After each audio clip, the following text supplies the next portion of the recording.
जब भी कोई स्टूडेंट थोड़ा अलग चलता है या फिर सिस्टम से थोड़ा हटकर चीजें करने की कोशिश करता है, तब सोसाइटी, रिलेटिव्स, टीचर्स उसको एक टैग दे देते हैं, विच इज ये तो बैक बेंचर है, नाकारा है, इससे कुछ नहीं हो सकता। और ये टैग स्लोली हर स्टूडेंट्स के मोटिवेशन को खा जाता है। I have seen this thing. जो क्लास में आंसर नहीं देता तो उसे डम मान लिया जाता है, या फिर जो हर टेस्ट में टॉप नहीं करता उसकी पोटेंशियल को इग्नोर कर दिया जाता है। पर सबसे बड़ा जोक पता है क्या है? ये दुनिया ये मानकर बैठी है कि सिर्फ मार्क्स डिसाइड करते हैं कि आप लाइफ में कितना सक्सेसफुल हो गए, और फिर आप भी अपने अंदर ही अंदर सोचने लग जाते हो कि क्या मैं कभी किसी टॉपर से आगे निकल सकता हूँ? क्या कोडिंग जैसी हार्डकोर स्किल में मैं अपना करियर बना सकता हूँ? और यही चीज कई लोगों को रात में सोने तक नहीं देती और टेंशन में डालती है, और लोग सोचने लग जाते हैं कि लगता है शायद मैं लेट हो गया हूँ। बट ट्रस्ट मी ब्रो, अभी तो बहुत कुछ बाकी है। And in this video we will see कि कैसे एक बैक बेंचर, एक नॉन टॉपर या फिर एक एवरेज स्टूडेंट भी टॉपर्स को आउटरैंक कर सकता है, not by chance but by choice.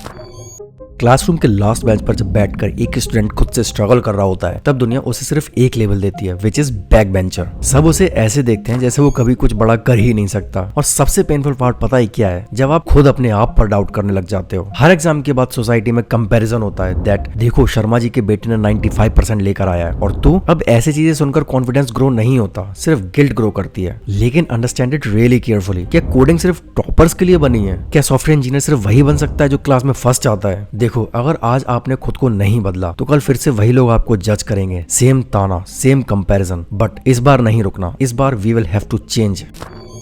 जो लोग फ्रंट रो में बैठते हैं या टॉपर्स होते हैं, अनडाउटेडली वो सिलेबस के किंग हो सकते हैं। पर जो पीछे बैठता है या जो टॉपर नहीं होते, उनके पास एक चीज होती है, विच इज स्ट्रीट स्मार्टनेस, जुगाड़, क्यूरियोसिटी एंड खुद को बेटर बनाने के लिए या खुद को प्रूव करने के लिए एक हंगर। और जब ये चीजें कंबाइन होती है ना प्रोग्रामिंग के साथ, तो वो स्टूडेंट वही बन जाता है जो दुनिया के लिए गेम चेंज कर सकता है। स्टीव जॉब्स को ही देख लो, बिल गेट्स को देखो, या अपने आसपास के नए एज डेवलपर्स को देखो। उन्होंने क्लासरूम को टॉप नहीं किया, लेकिन दुनिया के लीडर बोर्ड में उनका नाम आता है। क्यों? क्योंकि उन्होंने सीखना शुरू किया रियल वर्ल्ड से। अगर आप एनिमे देखते हो और आपको एक सिंपल सा एग्जांपल दूं, तो let's consider Naruto. He never knew about his potential. हर कोई इसको फेलियर समझता था, but he wanted to become Hokage and prove everyone wrong, and he proved it. But उसके लिए अपने अंदर वो हंगर होना चाहिए। ऐसा नहीं ना कि लोगों ने आपको बैक बेंचर या एवरेज कहना शुरू कर दिया एंड आप हार मानकर बैठ जाओ। टॉपर्स हर चीज सिलेबस के अंदर देखते हैं और वो मार्क्स लाते हैं, and they definitely have the sharpest brain. लेकिन जब एक नॉन टॉपर चीजें सीखना चाहता है, तो वो हर चीज को ब्रेक डाउन करके समझता है। ये हंगर, ये फायर, ये माइंडसेट किसी बुक से नहीं आता, ये पेन से आता है। Pain of society, relatives, just like Naruto. और कोडिंग वर्ल्ड में सबसे ज्यादा इंपॉर्टेंट होता है चीजों को सीखने का हंगर, लाइक चीजें कैसे वर्क करती हैं। Just like Goku and Naruto, they decided to learn things कि खुद को कैसे इंप्रूव करें। So never ever stop your curious brain, no matter कोई कुछ भी कहे आपसे। एंड लिसन, अगर आप बैक बेंचर हो तो आपकी हर वीकनेस आपकी पावर बन सकती है। डिस्ट्रैक्शन को क्यूरियोसिटी में कन्वर्ट करो। बोरिंग लेक्चर्स के बजाय रियल वर्ल्ड प्रॉब्लम्स को सॉल्व करना स्टार्ट करो। यूट्यूब, गिटहब, चैटजीपीटी सब आपके टूल्स हैं, बस स्ट्रेटेजिकली यूज करो बिना लेजी हुए। पता है there is a difference between आप चीजें करना चाहते हो लेकिन आसपास की टॉक्सिसिटी की वजह से चीजें नहीं कर पा रहे हो, या फिर आप खुद ही वो चीजें नहीं करना चाहते हो।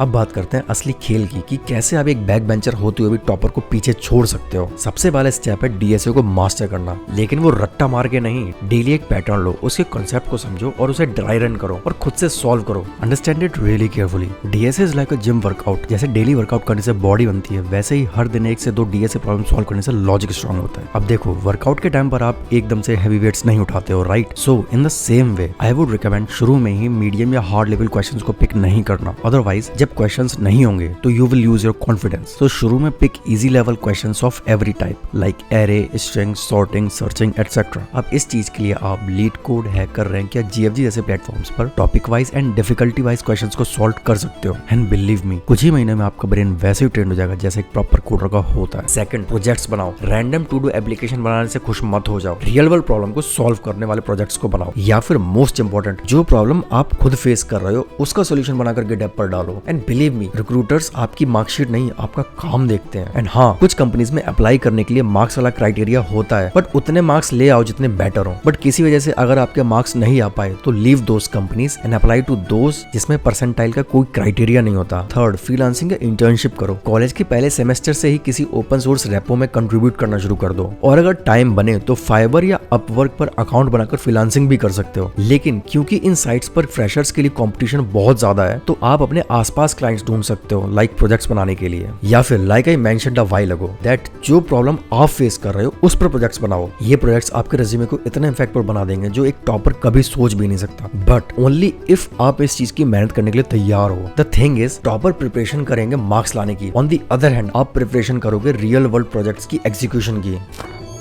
लेकिन ये सब तभी हो सकता है जब आप अपना माइंडसेट चेंज करोगे। एक रियलिस्टिक प्लान बनाओ, लाइक 1 घंटा डीएसए करो, 1 से 2 घंटे प्रोजेक्ट्स को दो और आधा घंटा मिनिमम नेटवर्किंग, जिसमें आप लाइक माइंडेड लोगों के साथ कनेक्ट करोगे, जहां पर आप Discord server, Twitter tech circles या लिंक्डइन ग्रुप्स को ज्वाइन कर सकते हो। And also start adding HRs in your LinkedIn profile so that जब कॉलेज खत्म होगा you will already ahead of the curve from so many toppers. Understand it really carefully. चीजें सीखने से ज्यादा जरूरी होता है चीजें सीखते रहना। हर वीक एक नया टॉपिक, एक नया फीचर उठाओ और उसे इंप्लीमेंट करो। एंड ऑब्वियसली आप कभी कभी फेल जरूर होगे, लेकिन वही आपका एक एज बनेगा, क्योंकि टॉपर फेलियर से डरते हैं बिकॉज बचपन से ही वो टॉप करते आ रहे हैं। तो सभी के माइंड में ना उनकी एक इमेज बनी हुई है कि ये बंदे तो टॉप करेंगे ही, तो वो हमेशा उस चीज के पीछे भागते हैं। और बैक बेंचर्स फेलियर से सीख सकते हैं। देखो, नॉन टॉपर की एक इमेज बनी हुई है जस्ट लाइक टॉपर कि ये तो टॉप नहीं करेंगे, तो फिर हम उस चीज की टेंशन क्यों लें? क्यों ना हम अपने आप को इतना ग्रो करें स्किल्स में कि जब 4 से 5 साल बाद हम किसी टॉपर से मिलें तो 95% ऑफ द टाइम हम उससे आगे हों। और सबसे इंपॉर्टेंट, आपका क्या बैकग्राउंड है कंपनीज में वो मैटर नहीं करता, लेकिन आप कितने बेटर तरीके से बाउंस बैक करते हो वो मैटर करता है। और जिस तरीके से आप ग्रो कर रहे हो, हर दिन थोड़ा थोड़ा अपने आप को इंप्रूव करो और यही कंसिस्टेंसी आपकी सुपर पावर बन जाएगी। देखो, टॉपर सिलेबस के गोल्ड मेडलिस्ट हो सकते हैं, लेकिन आप एक रियल लाइफ कोडर बन सकते हो। यू नो, टॉपर्स अपने मार्क्स का वेट करते हैं एंड एक एग्जाम के बाद नेक्स्ट एग्जाम के लिए पढ़ने लग जाते हैं सो दैट वो नेक्स्ट एग्जाम पे भी टॉप कर सके। बट आप अपने काम का इम्पैक्ट क्रिएट कर सकते हो और वो चीज आज से शुरू कर सकते हो। और हाँ,